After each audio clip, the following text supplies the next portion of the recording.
mansedumbre a todo aquel que demande razón de la esperanza que hay en nosotros. Así que ayúdanos, Señor, a tener total reverencia, toda la concentración que sea necesaria, que nuestros oídos estén dispuestos solamente para escuchar la voz de tu Hijo Jesús y que nuestros ojos de la fe estén tan abiertos que podamos verte, Señor, en cada palabra que dejaste escrita. Muchas gracias, Padre. Muchas gracias, Señor, porque creemos en el poder que tenemos a través de la oración, no por nuestras obras, sino porque pedimos conforme a tu voluntad. Y esa es la promesa, Señor, que cualquier cosa que pidiésemos conforme a tu voluntad, tengamos la esperanza y la confianza de que tú responderás nuestras oraciones. Con esa fe te hemos orado y te damos gracias por medio de Jesús, nuestro Señor y Salvador, para gloria y honra tuya. Amén. Bien, hermanos, ya hemos visto varios aspectos de Hebreos 12:1.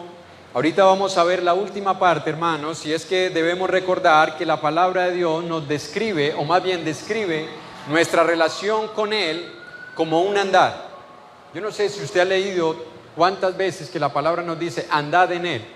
Andemos en santidad, andad en el Espíritu. Pero también la palabra nos enseña que nuestra relación con Él y cómo Él ve nuestra vida aquí en la tierra es como una batalla, como una lucha. Pero en el versículo 1, en la última parte, se nos describe como una carrera. Y por eso es que dice, corramos con paciencia la carrera que tenemos por delante. Escuche, hermano, para que de entrada todos tengamos esta idea. Aquí está diciendo que cada uno de nosotros estamos corriendo la carrera. Aquí no dice que hay un grupo que están corriendo y hay otro grupo que están en las tribunas como espectadores.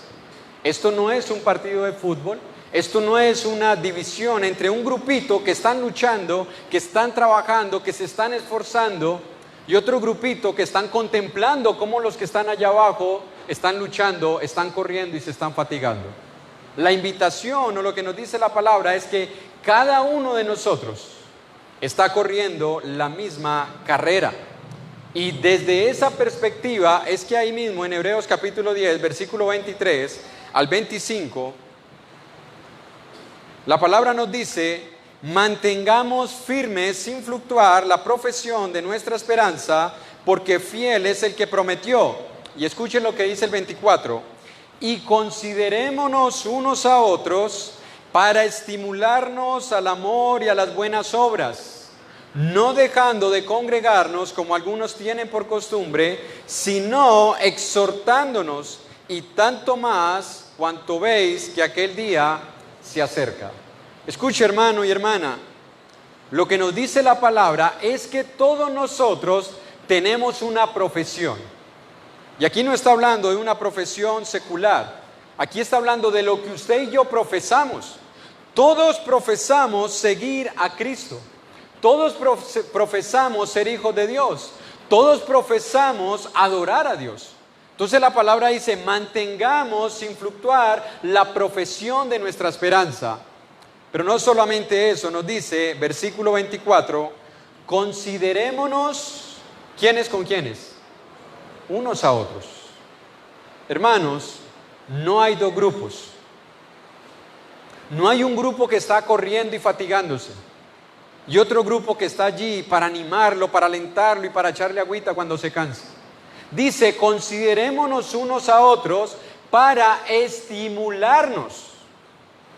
Pero mire lo que dice el versículo 25, no dejando de congregarnos.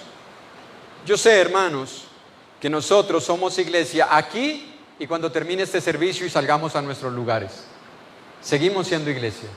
Pero si hay algo que Dios nos ha estado enseñando, es la necesidad de nosotros congregarnos para poder desarrollar estas cosas que están allí escritas. Estimularnos unos a otros y exhortarnos unos a otros. Y uno de los mejores lugares para desarrollar estos mandamientos de parte de Dios es cuando estamos reunidos como iglesia. Es cuando estamos congregados, hermanos. Pero eso ya lo hemos meditado bastante. Vamos a ver lo que tiene que ver con la carrera, hermanos. Ya hemos identificado quiénes son los que corren. Ahora vamos a ver cómo debemos correr. Porque en toda carrera, hermanos, si usted ha visto o ha practicado algún deporte, usted se da cuenta que en toda competencia hay reglas. ¿Sí o no? Si es oficial y si es legal. Porque si es clandestina, allá no hay reglas. Pero si es una carrera oficial, si es una carrera legal, y si usted ha participado en algún deporte, todas las competencias tienen reglas. Bueno, la carrera en la cual usted y yo nos encontramos no está exenta de esas reglas. En 2 de Timoteo, capítulo 3, 2 de Timoteo, capítulo 3,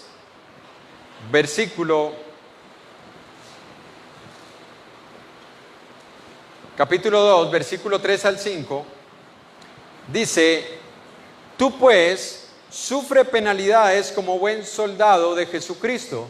Ninguno que milita se enreda en los negocios de la vida a fin de agradar a aquel que lo tomó por soldado.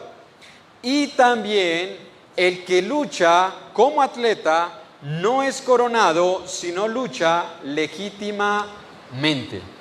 La frase legítimamente es según las leyes, según las reglas, según las normas que hay en esa carrera. Y recuerde, Pablo aquí no está hablando, aunque está utilizando la metáfora de una carrera secular, él está hablando con un siervo suyo, el siervo Timoteo, su hijo en la fe, y le está recordando que para nosotros ser coronados debemos luchar siguiendo las reglas. El problema, hermanos, es que nosotros estamos en un mundo que quiere lo que quiere. El mundo quiere lo que quiere. Y si para conseguir eso que quiere tienen que hacer trampa, no les importa. Si tienen que pasar por alto las reglas, no les importa. Porque el único propósito que ellos tienen es obtener eso por lo cual se han mentalizado. Y para no ir muy lejos, hermanos, no sé cuántos de los que estamos aquí hemos escuchado a deportistas de alto rendimiento que se hicieron famosos por todos los logros que tuvieron, como Lance Armstrong, que ganó 7 Tours de Francia y se había convertido en un ícono para los ciclistas.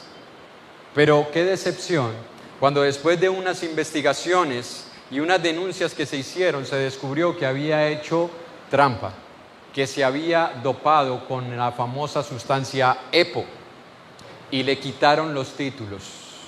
Quedó en vergüenza, tuvo que devolver el dinero y en vez de ser ahora una estrella, una persona famosa, es una persona que causa vergüenza en el ciclismo. Hace algunos años le sucedió lo mismo a toda la delegación rusa de atletismo.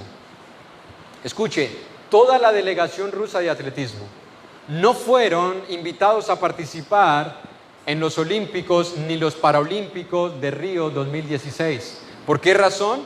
Porque desde el 2011 estaban desarrollando un sistema de dopaje de parte de unos científicos aliados, escuche, con el Estado, con el gobierno, pagados por el Estado, para que pudieran rendir mejor en las competencias, y los científicos, a cambio de desarrollar una forma de doparlos y que pasaran desapercibidos y esconder las pruebas de su dopaje, estaban cobrando el 5% de cada dinero que se ganaran los deportistas. Hermanos, en ese mundo estamos, en donde el mundo quiere lo que quiere y no les importa hacer trampa, no les importa no ser honestos, no les importa pasarse las reglas por alto, no les importa, hermanos. El propósito es llegar a ese lugar en el cual ellos se están visualizando ahora. ¿Qué tiene que ver eso con nosotros, dirá usted? Bueno, ¿hoy vamos a hablar de deporte o vamos a hablar de la palabra de Dios? Tiene que ver mucho, hermanos. Mucho tiene que ver con nosotros. Porque la palabra nos enseña que hay personas que creen que están corriendo la misma carrera que usted y que yo, y que un día se tendrán que despertar a la triste realidad que estarán delante de la presencia de Jesús, y ellos estarán esperando también el premio. Y la palabra dice en Mateo capítulo 7, palabras dichas por el mismo Señor Jesús a muchas personas, porque ahí no dice que unos cuantos, sino que habla de multitudes. En Mateo capítulo 7, versículo 21, en adelante dice: no todo el que me dice Señor, Señor, entrará en el reino de los cielos, sino el que hace la voluntad de mi Padre que está en los cielos.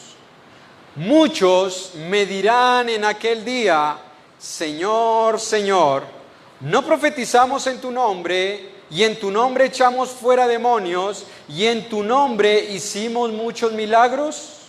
Y entonces les declararé: nunca os conocí, apartaos de mí, hacedores de maldad. Escuche, estas personas creían que estaban corriendo también.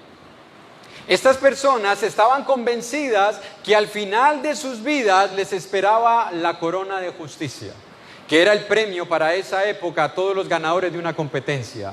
Una corona que a los 15 días se marchitaba, porque no era una corona de oro, era una corona de espigas que se les entregaba a los ganadores de cada competencia. Pero ellos estaban esperando que al final también se les diera a ellos. Qué terrible, hermanos, será para muchas de estas personas que ese día tendrán que escuchar las palabras de Jesús: pero yo a ustedes nunca los conocí. No dice que los conoció por un tiempo y luego se apartaron, no dice eso la palabra. No dice que ellos estaban corriendo bien, hicieron trampa y luego fueron descalificados, no dice eso la palabra. Si usted y yo entendemos el mismo español que está ahí escrito, dice: nunca los conocí. Pero ¿cómo es posible que nunca los conoció si profetizaron, echaron fuera demonios e hicieron milagros? ¿Cómo es posible que ahora Jesús les diga que jamás los hubo conocido? Hermanos, esa es la realidad de muchas personas que creen que lo importante es asistir a una congregación, que creen que lo importante es profesar fe, que creen que lo importante es desarrollar muchas actividades o hacer muchas actividades entre comillas espirituales, que creen que lo importante es tener una vida aparentemente consagrada y piadosa, pero que jamás, hermanos, se han arrepentido verdaderamente de sus pecados, que jamás se han rendido a Jesús como su Señor, que jamás han entendido que ellos deben primero obedecer el Evangelio para ahora sí comenzar a correr la carrera de la fe. Y son personas que usted ve en las congregaciones muy serviciales, posiblemente más serviciales que usted y que yo.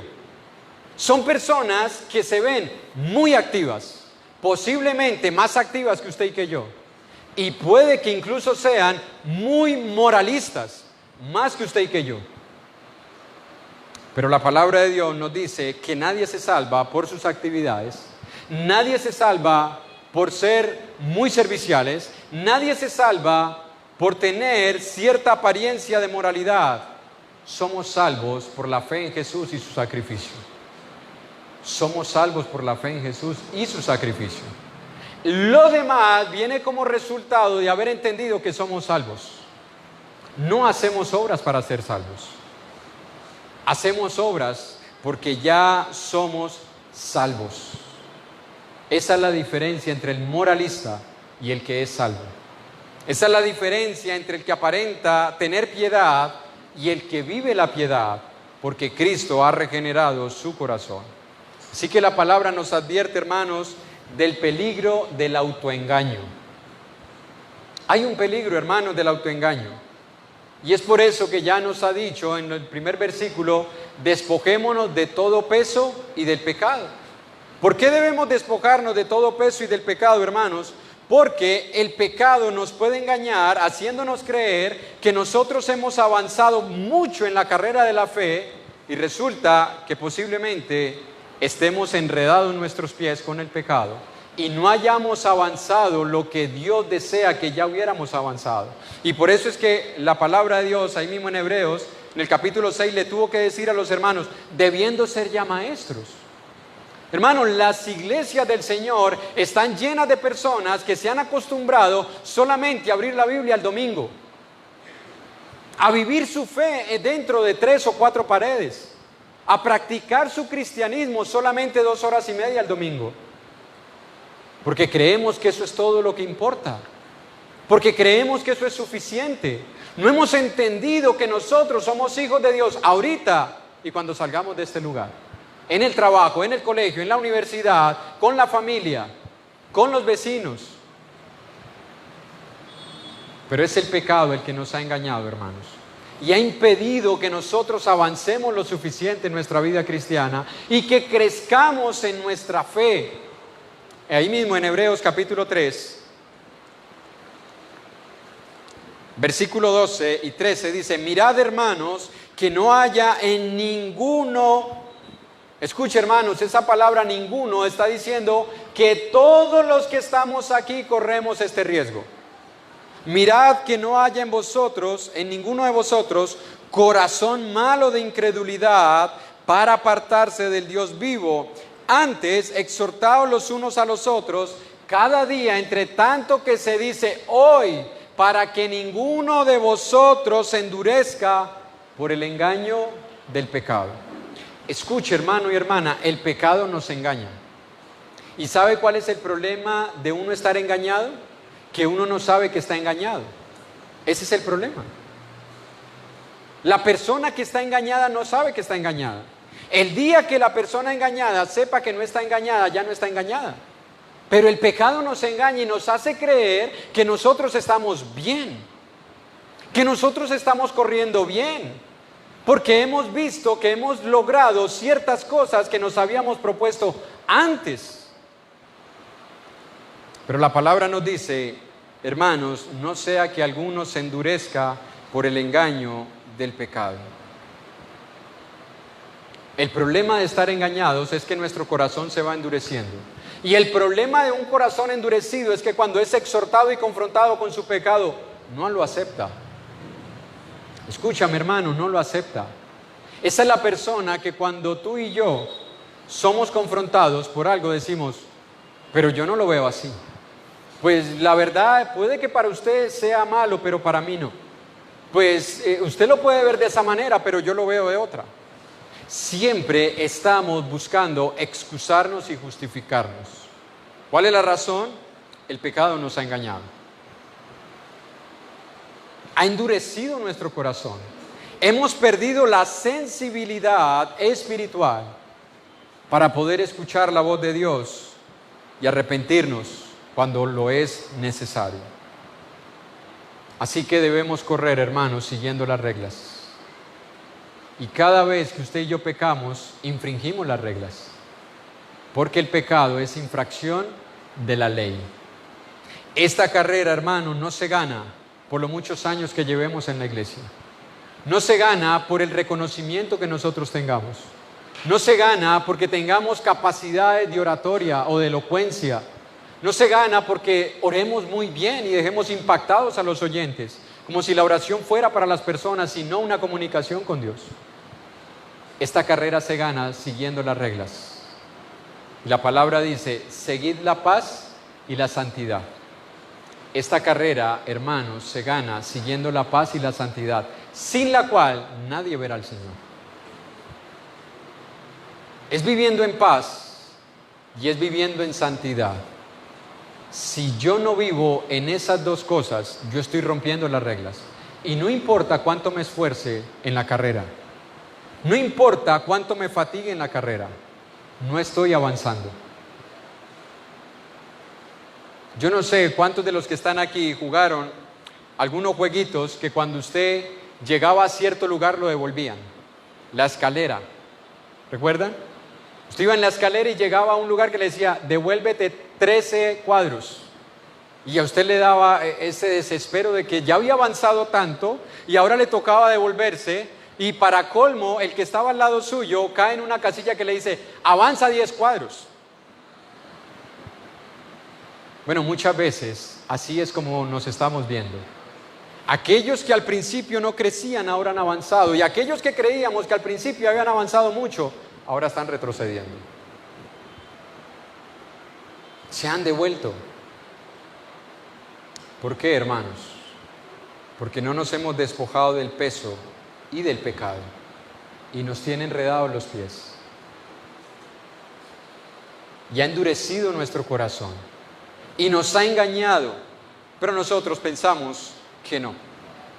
Nosotros pensamos que así como estamos bien y que al final todos vamos a recibir lo mismo porque todos estamos siguiendo las reglas. Bueno, hay un grupo que no y ya lo hemos visto. A ese grupo Jesús les dirá ese día: nunca te conocí, apártate de mí, hacedor de maldad. Y esa palabra hacedor de maldad no quiere decir que hacía males, porque ya ellos han dicho que profetizaron, hicieron milagros y echaron fuera demonios, y eso era bueno para las personas. Era bueno que las personas escucharan la palabra de Dios, era bueno que los endemoniados fueran liberados, y era bueno que los enfermos recibieran por milagro sanidad. La palabra hacedores de maldad es anomos, que quiere decir sin ley. Apártense todos ustedes que vivieron sin ley. Ustedes no siguieron las reglas. Ustedes no estuvieron siguiendo las reglas durante toda su carrera. Ahora, esa es la forma en la que debemos correr. Ahora, ¿cuál es la meta a la que debemos llegar? En el versículo 3 de Hebreos capítulo 12, dice, versículo 2, puestos los ojos en Jesús, el autor y consumador de la fe. Hermanos, yo no sé cuántas veces yo he dicho esto, pero si usted le pregunta a una persona en la calle, ¿quieres ir al cielo?, la persona te va a decir que sí. Incluso hay ateos y hay gnósticos que dicen, bueno, si al final hay una recompensa buena, pues yo también quiero de eso. Si tú sales a hacer una encuesta a las personas y a preguntarles, ¿usted quiere ir al cielo o al infierno? Yo creo que en el 99% las personas contestarán, yo quiero ir al cielo. Pero hermanos, la meta no es solamente estar en el cielo. Porque si llegamos al cielo y allá no está Dios, ni Jesús, ni el Espíritu Santo, yo no quiero ir al cielo. Yo no sé si usted quiere ir, pero yo no quiero ir al cielo si allá no está Dios, si no está el Señor, si no está el Espíritu. ¿Para qué ir a un lugar donde no está Dios? Así que la meta nuestra no es estar en el cielo, la meta nuestra es estar en la presencia de Dios. La meta nuestra es Jesús, porque Él es el autor y el consumador de nuestra fe. Ahora, si nos devolvemos a la época, si nos devolvemos 2000 años en el tiempo, hermanos, para ellos esto era un reto muy grande. Correr la carrera colocando sus ojos en Jesús era un reto muy grande. ¿Por qué razón? Bueno, porque muchos de ellos posiblemente no conocieron a Jesús. Algunos lo conocieron, los apóstoles lo conocieron, pero muchos de ellos posiblemente nunca vieron a Jesús. Ellos no tuvieron el privilegio que tuvieron los apóstoles y más de 500 hermanos que lo vieron después de resucitado. Literalmente y físicamente lo vieron ellos. Y es a ellos a los que se le dice, hermanos, ustedes deben correr poniendo sus ojos en Jesús. ¿Qué reto más grande, hermanos? Ahora, vamos a trasladar esa misma enseñanza a nosotros. A nosotros se nos pide que corramos la carrera poniendo los ojos en Jesús. Si para esos hermanos de esa época, contemporáneos con los apóstoles, era un poco difícil, porque no lo vieron, ¿cuánto más para usted y para mí, que no lo hemos visto físicamente? ¿Cuánto más difícil es para usted y para mí colocar los ojos en un Jesús que no hemos visto, que no hemos conocido? Que esos cuadros, y yo no sé cuántos ya se hicieron la imagen, no, yo sí lo conozco, yo lo he visto en fotos, en cuadros, en figuras talladas de yeso, de mármol, de madera. No, ese no es Jesús. Si usted se da cuenta en los evangelios, no hay ninguna descripción acerca de Jesús. Ninguno de los evangelistas nos dice cómo era Jesús. ¿Sabe cuándo nos fue revelado cómo era Jesús? En el libro de Apocalipsis. Y le fue revelado por visión al apóstol Juan. Y nos comienza a describir a Jesús completamente diferente al Jesús que usted y yo hemos visto en cuadros, en fotos o en retratos. Pero ver a Jesús como era Él realmente, literal y físicamente, muchos de ellos no lo vieron y muchos de nosotros tampoco hoy lo hemos visto. Súmele a eso, hermanos, la persecución que se había iniciado contra el cristianismo. Y es por eso que en Hebreos capítulo 10, versículo 33, dice, verso 32 en adelante, dice: pero traed a la memoria los días pasados en los cuales, después de haber sido iluminados, sostuviste gran combate de padecimiento. Por una parte, ciertamente con vituperios y tribulaciones fuisteis hechos espectáculo, y por otra, llegasteis a ser compañeros de los que estaban en una situación semejante, porque de los presos también os compadecisteis, y el despojo de vuestros bienes sufristeis con gozo, sabiendo que tenéis en vosotros una mejor y perdurable herencia en los cielos. Correr poniendo sus ojos en Jesús en medio de la tribulación, en medio de la persecución, en medio, hermanos, de estar perdiendo la libertad. Hermanos, estos hermanos de ese primer siglo estaban perdiendo la libertad por profesar ser hijos de Dios. No solamente perdían la libertad, muchos estaban perdiendo sus posesiones. Yo no sé cuántos de nosotros estaríamos dispuestos a perder nuestra libertad y a perder nuestras posesiones por mantener nuestras convicciones en Cristo. Yo no sé cuántos intentaríamos negociar con la persona que está allí. Decirle, bueno, yo soy cristiano, pero no de esos fanáticos. Yo soy cristiano, así como muchas personas. Yo voy a la iglesia, yo procuro no hacerle mal a la gente, pero yo tampoco es que esté en contra de todo, no. Tan fanático tampoco. ¿Cuántos de nosotros estaríamos dispuestos a ser cristianos radicales, si se me permite la expresión? Firmes en nuestras convicciones, aunque eso nos cueste la libertad, aunque eso nos cueste un trabajo, aunque eso nos cueste el favor de una persona. Porque hoy, triste y lastimosamente, todo se maneja por influencias. Y hay muchos cristianos que están enredados en el medio de las influencias, en el medio de la política, porque por medio de la política hay influencias y por medio de las influencias hay beneficios. Pero ¿cuántos estamos dispuestos, hermanos, a perder una influencia, un espaldarazo, por mantener nuestras convicciones en Cristo? Estos hermanos estuvieron dispuestos. Pero aún después de estar dispuestos, sucede lo que puede suceder con muchos de nosotros, que al pasar del tiempo vamos perdiendo esa firmeza. Y es por eso que se les dice a ellos, hermanos, recuerden los tiempos pasados. Traigan a la memoria los tiempos pasados cuando ustedes estuvieron dispuestos a sufrir, a padecer tribulaciones. Recuerda, hermano y hermana, cuando comenzamos a correr la carrera de la fe.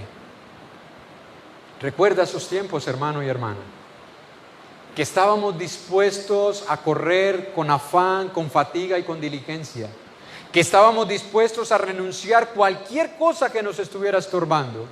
Yo no sé cuántos de nosotros llegamos ese día a la casa y sacamos esos CDs de música que nos incentivaban y nos influenciaban al pecado.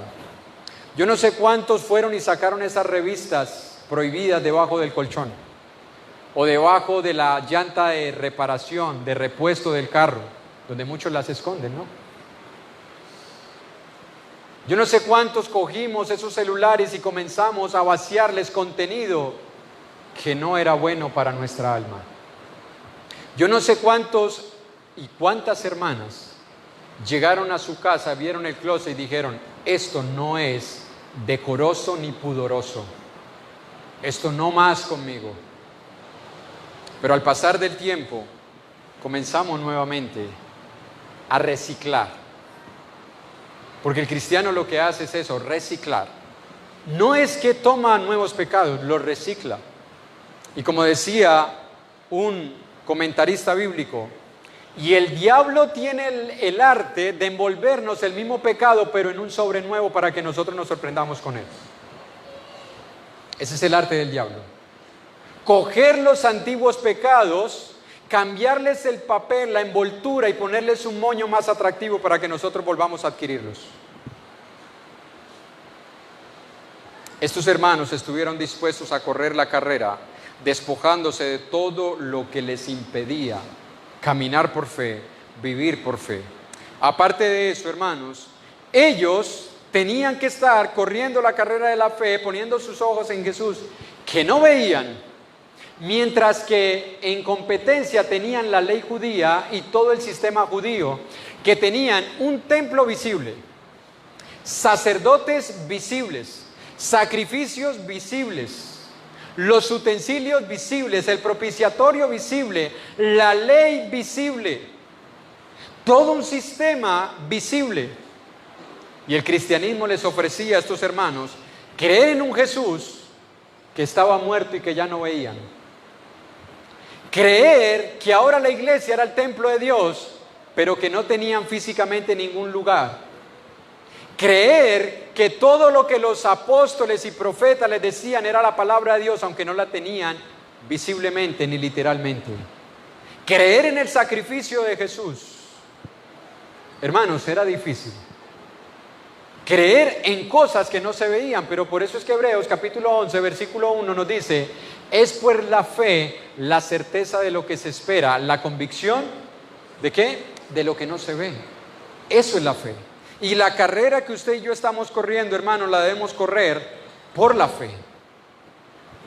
Pero todo el sistema judío estaba atrayendo a muchos que habían salido. Recuerde que los primeros cristianos salieron del judaísmo. Hasta la conversión de Cornelio, todos son judíos. Y es a ellos a quienes se les escribe: hermanos, pongan los ojos en Jesús. Pero ellos están viendo cómo los judíos van al templo, cómo ellos tienen sacerdotes visibles, cómo tienen obras visibles, tienen un lugar donde se reúnen que es visible y que Dios había prometido colocar su presencia en ese lugar. Era difícil para ellos. Bueno, para nosotros, si lo trasladamos a nuestra época, tampoco es que sea muy fácil para nosotros. No es más fácil para nosotros que lo fue para ellos, porque usted y yo estamos viendo cómo muchas religiones aparentemente tienen la bendición de Dios y nosotros no. ¿Sí o no? Porque usted ve que estos grupos tienen lugares muy grandes, muy llamativos, propios, cantidad de personas, diferentes cultos en el día, ofrecen experiencias espirituales aparentemente reales, liberaciones, milagros, sanidades, manifestaciones del Espíritu Santo, profecías, revelaciones, prosperidad, tranquilidad. Todo eso es lo que está ofreciendo la religión hoy en día. Felicidad, actividades sociales, actividades llamativas. Y uno llega a este lugar, y yo no sé si a usted le ha pasado, si usted ha venido de algún grupo denominacional donde habían gran cantidad de miembros, donde usted sentía que allí estaba la presencia del Espíritu por todas las cosas que se hacían. Y usted llega a las iglesias de Cristo y se siente a veces como si el culto fuera frío.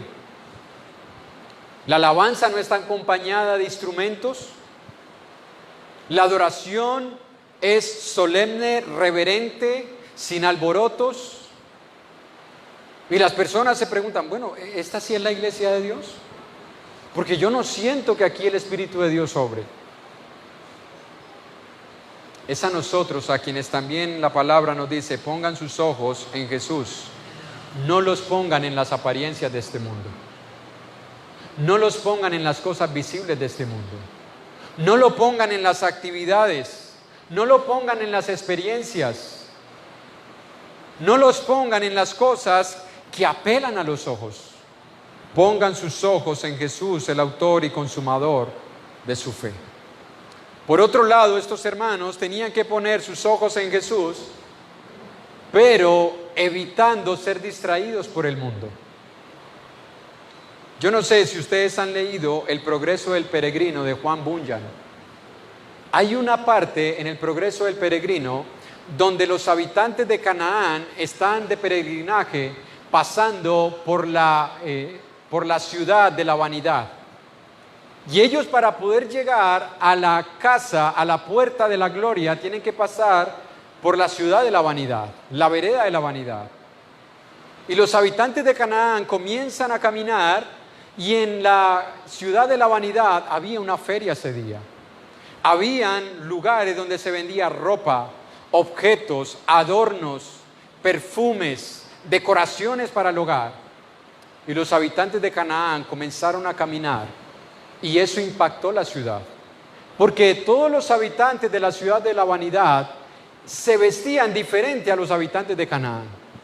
Veían que ellos no utilizaban los mismos adornos que los habitantes de Canaán, pero comenzaron a invitarles a sus lugares, a llamarlos, a ofrecerles: vengan, compren acá, mira, esto te queda mejor. Y Juan Bunyan cuenta en su relato que los habitantes de Canaán hacían todo el esfuerzo por mirar hacia el piso o concentrar sus ojos hacia adelante y evitar las distracciones. Algunos vendedores fueron más atrevidos y se fueron hasta donde ellos a ofrecerles sus productos, pero los habitantes de Canaán no les entendían porque ellos hablaban el cananeo y los de la ciudad de la vanidad hablaban el idioma de este mundo. Y cuenta Juan Bunyan que ellos lograron salir, pero fue un reto muy difícil haber cruzado por ese lugar. Hermanos, es igual para nosotros. Nosotros estamos en un mundo que está infestado de vanidad, y la vanidad nos distrae, y no solo a las mujeres, porque uno piensa, bueno, eso es las mujeres que les gustan los adornos, los perfumes, los tocados, los pintalabios, encresparse las pestañas, pintarse las cejas, tinturarse el cabello. No, también los hombres. También los hombres. Hoy queremos que se vea en nuestra ropa marcas. Los celulares, última tecnología. Nosotros también estamos siendo tentados por la vanidad. ¿Y cuánto más nuestros hijos? ¿Cuánto más nuestros hijos que están siendo tentados por la vanidad? ¿Qué les atrae este mundo? Si es difícil para usted y para mí, hermano y hermana, correr con paciencia, puesto los ojos en Jesús, ¿cuánto más para nuestros hijos? Pero no es imposible. Debemos, hermanos, colocar nuestros ojos en Jesús. Y ejemplo de que se puede llegar a la meta lo tenemos en los héroes del capítulo 11 de Hebreos. Ellos son nuestros testigos. Ellos son los que nos muestran a nosotros que sí se puede llegar a la meta. Ahí mismo en Hebreos capítulo 11, versículo 18, para tocar solamente algunos ejemplos. Hebreos capítulo 11, versículo 8 al versículo 10, dice la palabra de Dios: por la fe Abraham, siendo llamado, obedeció para salir al lugar que había de recibir como herencia, y salió sin saber a dónde iba. Por la fe habitó como extranjero en la tierra prometida, como en tierra ajena, morando en tiendas con Isaac y Jacob, coherederos de la misma promesa, porque esperaba la ciudad que tiene fundamentos, cuyo arquitecto y constructor es Dios. Y mire lo que dice en el versículo 24 al 26.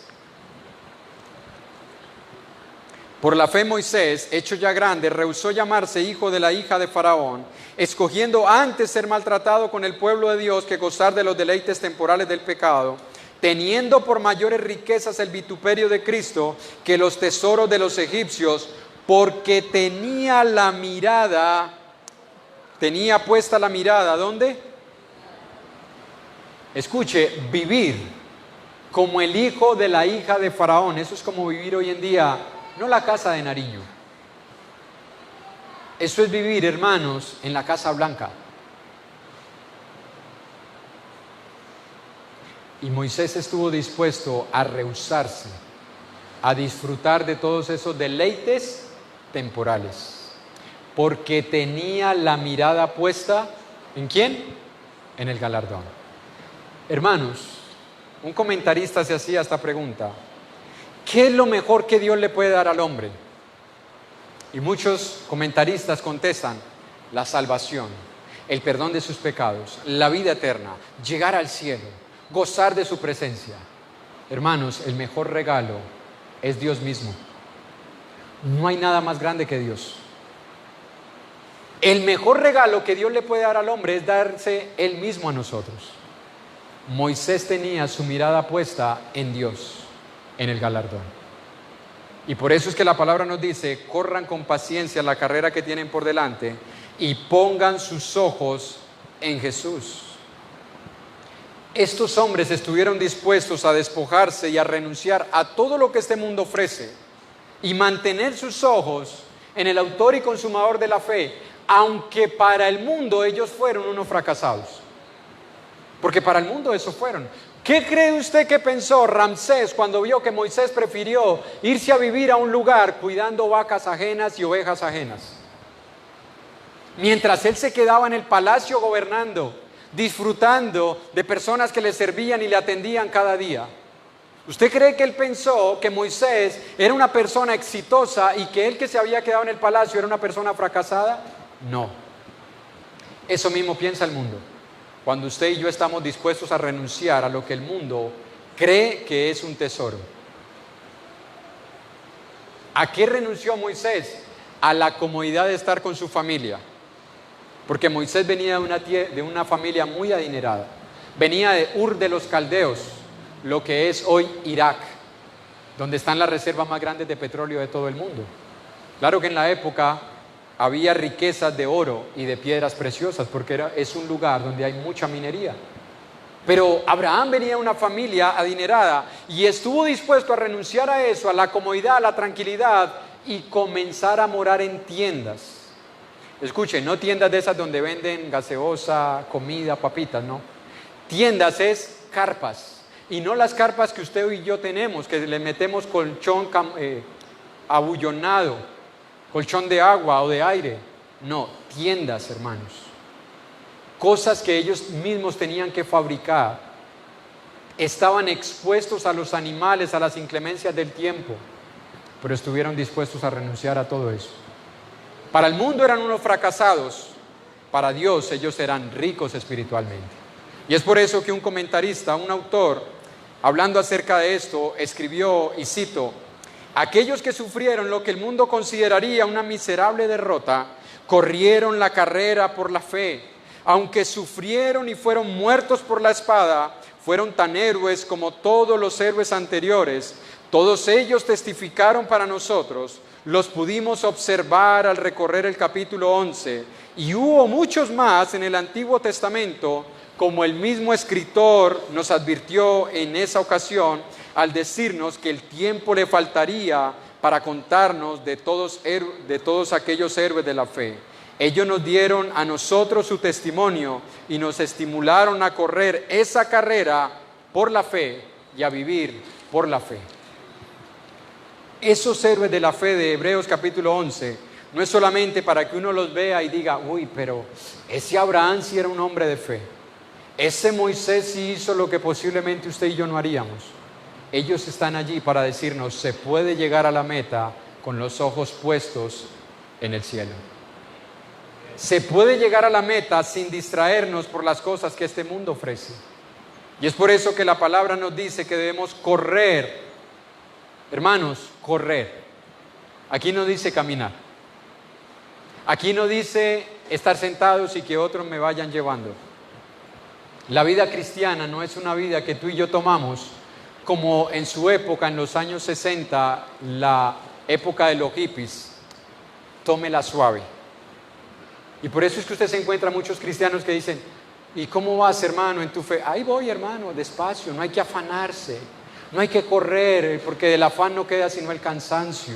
Hay que ir despacio, tranquilo, poco a poco me voy despojando del pecado. Yo antes me fumaba una cajetilla diaria, ahora solamente media, y así poco a poco lo voy dejando. En diciembre una borrachera, el 8, el 24 y el 31, ahora de pronto el 24 solamente. No, corran. Hermanos, Dios nos está diciendo: no seas un cristiano negligente ni ocioso. Corre con paciencia, pero ahí la palabra paciencia no quiere decir con tranquilidad, sino perseverancia. Si tú lo buscas en otras versiones, la palabra paciencia es corre con perseverancia, corre sin cansarte, corre sin quedarte, corre sin fatigarte, y si te fatigas, recuerda que los que esperan en Jehová nuevas fuerzas tendrán. Porque a veces nos cansamos, porque a veces nos fatigamos, porque a veces el peso del pecado y el peso de este mundo nos asedia, pero es ahí donde debemos recordar que nosotros estamos corriendo no una carrera de 100 metros planos, estamos corriendo una maratón. Yo no sé de los que están aquí si alguno ha corrido una maratón. Antes las maratones eran 42 kilómetros, las medias maratones 21 kilómetros. Ahora sacaron la 10K y la 5K, es decir, 10 kilómetros, 5 kilómetros. Cada vez las carreras se están haciendo para más perezosos. Llegará el momento en el que habrá carreras 1K, 1 kilómetro solamente, porque a las personas no les gusta esforzarse. Antes las carreras eran 42 kilómetros, 7 horas, 6 horas corriendo. Para estos hermanos, la vida cristiana era una maratón. Para muchos de nosotros se ha convertido en un 5K. Bueno, yo voy a ir a participar y si veo que me gusta y si veo que me siento bien, continúo. Pero si yo veo que hay muchas exigencias, si yo veo que me comienzan a decir que tengo que dejar esto y aquello, pues me busco otro lugar donde no me molesten tanto. Y escuche, hermanos, si usted está buscando una religión que se adapte a su medida, la va a encontrar. La va a encontrar. Porque el mundo ofrece, el diablo ofrece. Y como dijo un comentarista, triste y lastimosamente, los romanos deformaron el cuerpo de Jesús, pero Jesús tenía un propósito y era ir a la cruz. Hoy en día, muchos cristianos y muchos predicadores siguen deformando el nuevo cuerpo de Jesús, que es la iglesia, con su teología, con sus doctrinas, porque han hecho de la iglesia lo que sucedió con el templo de Jerusalén, cueva de ladrones, donde los pecadores vienen solamente a contemplar su pecado y a darse golpes de pecho el domingo y a continuar con su vida pecaminosa. Hemos deformado el cuerpo de Cristo, atrayendo a las personas con cantos, con alabanza, con promesas de prosperidad, de bendición, de sanidad. Ven a la iglesia y Dios te solucionará todo. No le estamos mostrando a las personas al Cristo de verdad, al que murió por nosotros, pero que nos pide que ahora nosotros estemos dispuestos a morir a todo pecado por Él. Por eso las personas no quieren correr la carrera de la fe. Por eso se cansan, por eso se fatigan, por eso incluso algunos no vienen ni siquiera al domingo. Porque un culto de 2 horas y media al domingo, sacrilegio. Quieren cultos más dietéticos, cultos más light, 20 minutos de predicación. Yo te hago una pregunta, hermano. Si tú comes solamente una vez a la semana, ¿tú crees que tienes una buena salud? Y si aparte de eso comes solamente comida light, ¿crees que tienes una buena salud? No, el cuerpo necesita muchos nutrientes. Un cristiano que quiera correr una maratón no puede solamente alimentarse una vez a la semana. Si usted averigua o si usted ha corrido algún deporte de alto rendimiento, a los deportistas antes se les da una dieta para que tengan energías para la práctica que van a desarrollar. No es que ese día de la carrera se van a llenar con frijoles, carne, huevo, jugo en leche y 2 litros de agua para que no le dé sed durante la carrera. No. Si usted hace eso, créame, a los 100 metros comienza a llamar a Hugo. No, usted tiene que alimentarse antes. Y durante la carrera tiene que hidratarse. Hermanos, nosotros estamos en una maratón y no nos podemos dar el lujo de ser cristianos que no nos estamos nutriendo con la palabra de Dios. Necesitamos alimentarnos espiritualmente. Es posible, hermanos, que a muchos nos parezca algo difícil ahora. ¿Por qué? Porque este mundo nos tiene distraídos.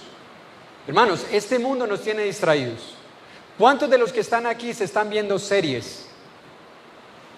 Escuche, no que un día prendieron la televisión y se vieron un programa y les gustó y luego a los 8 días se lo volvieron a ver. No, series que son diarias, que son más de 1 hora. ¿Cuántos las están viendo? O como decía un libro, y al alcalde quien lo ronda, ¿cuántos las estamos viendo? Y nos dejamos distraer con esas cosas. Y es una lucha, porque ese tiempo yo lo podría estar aprovechando para edificarme espiritualmente. ¿Cuántos dejan de venir un miércoles? Escuche, no estoy diciendo que no puedan. Entiéndame la palabra, no estoy hablando de los que no pueden. Estoy hablando de los que pudiendo no vienen. Por ir a hacer deporte, por quedarse viendo un programa, o porque hicieron deporte temprano y están cansados para venir a congregarse el miércoles. ¿No nos tiene distraídos este mundo? Nos tiene distraídos. Y cada vez está siendo más difícil correr la carrera puesto los ojos en Jesús. Nos tiene este mundo distraídos con el trabajo, y no estoy diciendo que vamos a dejar de trabajar. Ya lo estudiamos en 2 de Tesalonicenses capítulo 3. El que no trabaja, pídale al que está al lado, que ese tiene más que usted, que no coma. Pudiendo y no queriendo. No estamos hablando del que no puede, por diferentes circunstancias que los hay. Y a esos Dios nos manda a hacerles el bien. Porque él mismo dice, y no os canséis de hacer el bien, y está dentro del contexto de la ayuda al que necesita. Pero ¿a cuántos el trabajo los ha esclavizado? Hay alcohólicos anónimos, hay narcóticos anónimos, y hay trabajólicos anónimos. El trabajo se convirtió en una adicción para ellos. No está mal trabajar, pero cuando el trabajo comienza a convertirse en un estorbo, ya tengo que revisar dónde están mis prioridades. El placer, las modas, el cine. Hay personas adictas al cine. Las redes sociales que nos quitan tanto tiempo, que nos distraen de la carrera que tenemos por delante. Dios dice, no corras así. Corre con un propósito, corre con tus ojos puestos en aquel que es el autor y consumador de tu fe, en aquel que te creó, en aquel que estuvo dispuesto a hacerse hombre y venir a morir por nosotros en una cruz, para que nosotros comenzáramos a correr y a transitar el mismo camino que Él ya nos dejó marcado, para que un día estemos gozando de su presencia.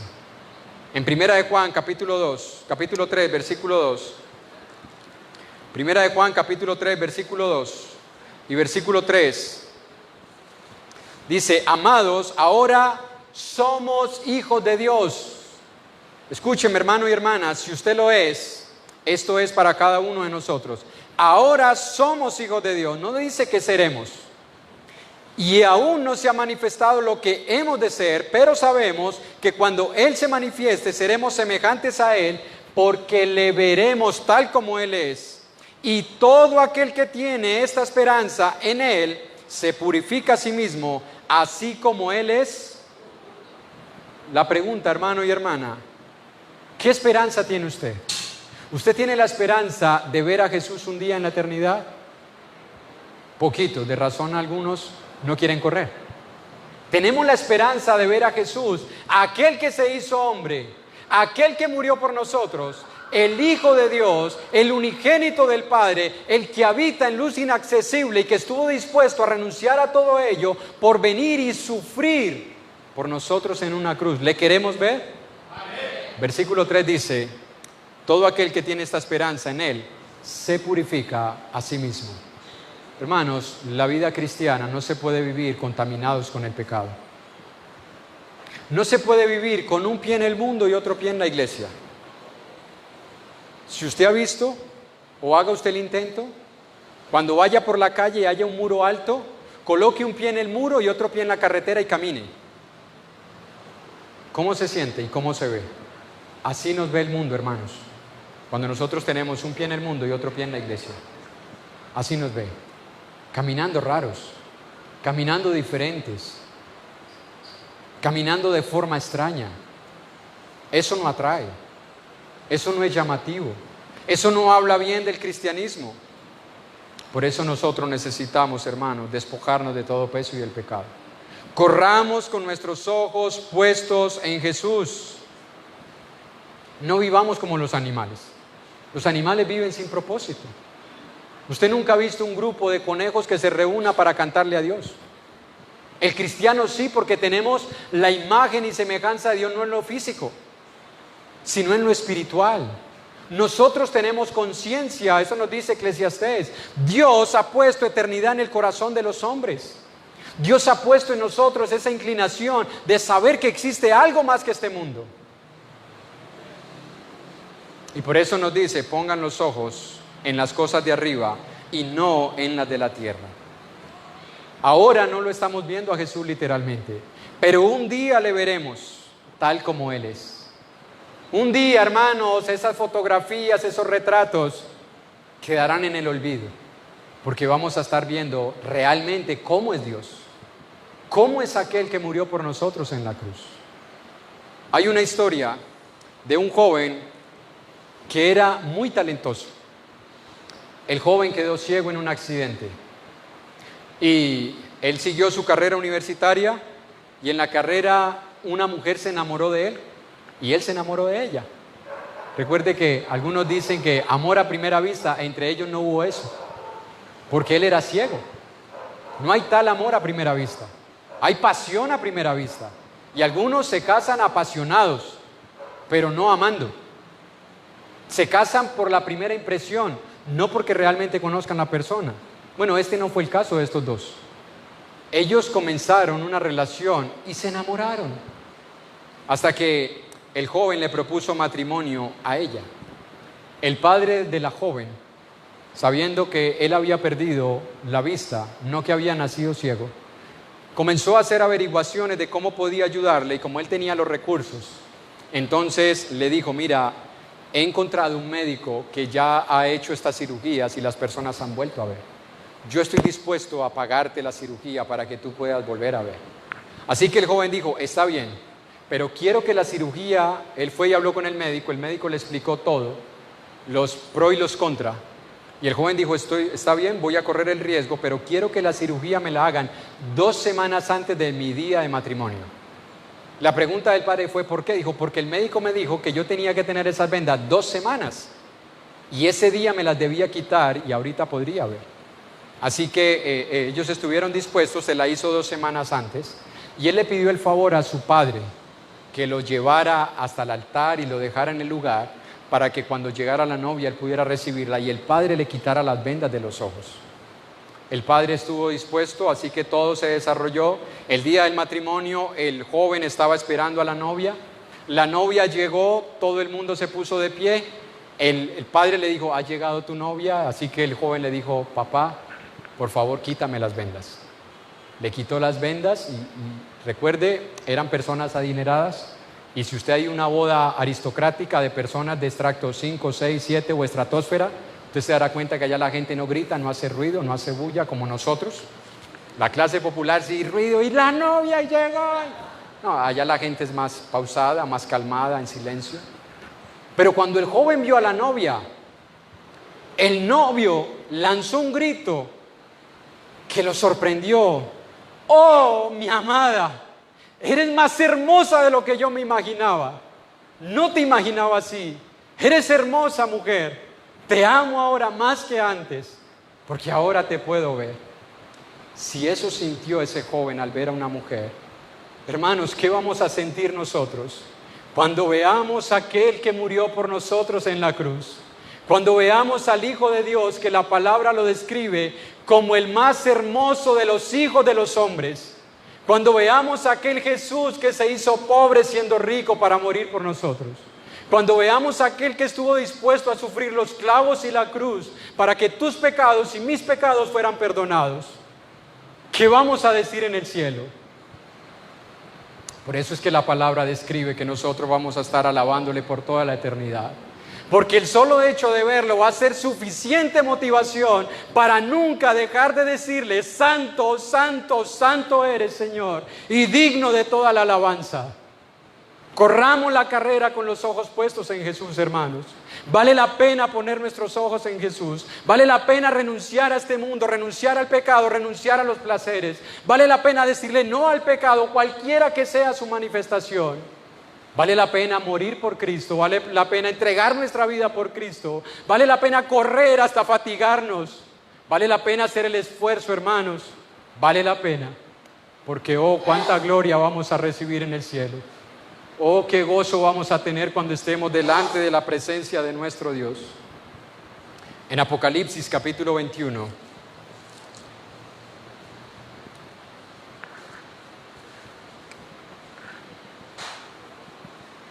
Apocalipsis capítulo 22, versículo 1 en adelante dice: después me mostró un río limpio, de agua de vida, resplandeciente como cristal, que salía del trono de Dios y del Cordero. En medio de la calle de la ciudad, y a uno y a otro lado del río, estaba el árbol de la vida, que produce 12 frutos, dando cada mes su fruto, y las hojas del árbol eran para la sanidad de las naciones. Y no habrá más maldición, y el trono de Dios y el Cordero estará en ella, y sus siervos le servirán.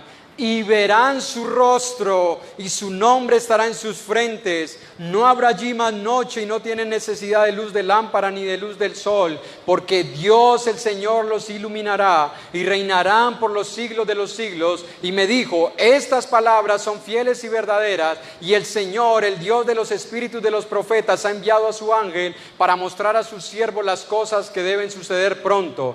He aquí, vengo pronto. Bienaventurado el que guarda las palabras de la profecía de este libro.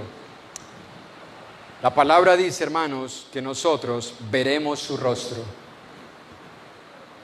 Hermanos, veremos su rostro. Por eso es que allá en el cielo no vamos a tener otra cosa más que hacer que contemplar la gloria de Dios. Hay personas que dicen: no, yo no quiero ir al cielo porque dicen que eso va a ser un culto interminable. No importa que sea interminable, porque el solo hecho de estar viendo el rostro de Dios hará que el tiempo se pase volando. No importa si pasamos miles y millones de eternidades, contemplar la gloria de Dios nos motivará a seguir allí, delante de Él, gozándonos en su presencia. Y escuche, la palabra dice que veremos su rostro. Si usted lee Isaías capítulo 6, no lo lea ahorita, léalo en casa. Dice que delante de Él habían querubines, que tenían 6 alas, con 2 cubrían sus rostros, con 2 cubrían sus pies, y con 2 volaban. La palabra nos dice que usted y yo no vamos a tener que cubrirnos nuestros rostros. Vamos a poder ver a Dios. Vamos a poder contemplar a Jesús. No nos vamos a alejar de Él avergonzados. Vamos a poderle ver frente a frente, cara a cara. Hermanos, eso ya debe motivarnos a nosotros a seguir corriendo la carrera que tenemos por delante. Pongamos nuestros ojos en la gloria que se nos traerá cuando Jesucristo venga. Él nos da las fuerzas para correr. Él es nuestro camino y Él es nuestra meta. Él es el autor y el consumador de nuestra fe. Yo sé que aquí hay algunas personas que nos están visitando y que posiblemente también quieren llegar a ese lugar, pero que no han comenzado a correr la carrera. Y no importa si tú asistes mucho tiempo a una iglesia, si tú no has comenzado la carrera no vas a llegar. Yo recuerdo una vez, me perdonan que a veces hable de mí, una vez en una carrera veníamos de entrenar con un compañero ciclomontañismo y había una carrera de downhill. Eso es descenso a toda, por campo traviesa. Y nosotros llegamos y ya había comenzado la competencia. Así que llegamos al punto de partida y le dijimos al que estaba allí, que era conocido de la Comisión Vallecaucana, que si nos podía dejar hacer la etapa, pero que sabíamos que no íbamos a ganar. Y él dijo: bueno, tírense, yo les tomo tiempo y yo les aviso abajo para que les tomen tiempo. Y nos tiramos, un amigo y yo, primera vez que me tiraba en downhill, y nos tiramos él y yo. Cuando llegamos allá, los que estaban abajo, segundo y tercero, en tiempo segundo y tercero, y los dos nos miramos. Qué lástima que no nos hayamos inscrito a tiempo. No íbamos a recibir nada, porque nunca nos inscribimos. Escúchame, amigo que nos visitas, no importa si tú asistes durante mucho tiempo a una congregación, si tu nombre no está inscrito en el libro de la vida, tú no vas a recibir el premio. Hoy es el día para que te inscribas en la carrera de la fe. Hoy es el día en el que el Señor te invita a que obedezcas el Evangelio como lo hizo el eunuco en Hechos capítulo 8, que después de ser bautizado, dice la palabra, siguió gozoso su camino. Él tuvo que comenzar obedeciendo el Evangelio. Si tú, amigo que nos visita, no has obedecido el Evangelio, pero quieres llegar a la meta, quieres recibir el premio que Cristo nos dará a todos los hijos de Él, comienza hoy por obedecer el Evangelio, inscribirte, porque si no, no importa, llegarás ese día y tendrás que alejarte de Él avergonzado. Pero hoy es el día. Y nosotros que ya estamos inscritos en esta carrera, posiblemente nos hemos cansado, nos hemos fatigado, nos hemos caído. Pero la palabra nos dice, estimúlense unos a otros, exhórtense, levántense unos a otros y sigan corriendo, no se detengan, porque el premio que nos espera vale la pena. Dios les bendiga, hermanos. Vamos a quedar con la oración final con nuestro hermano Alberto Hernández y después unos anuncios con nuestro hermano Alberto.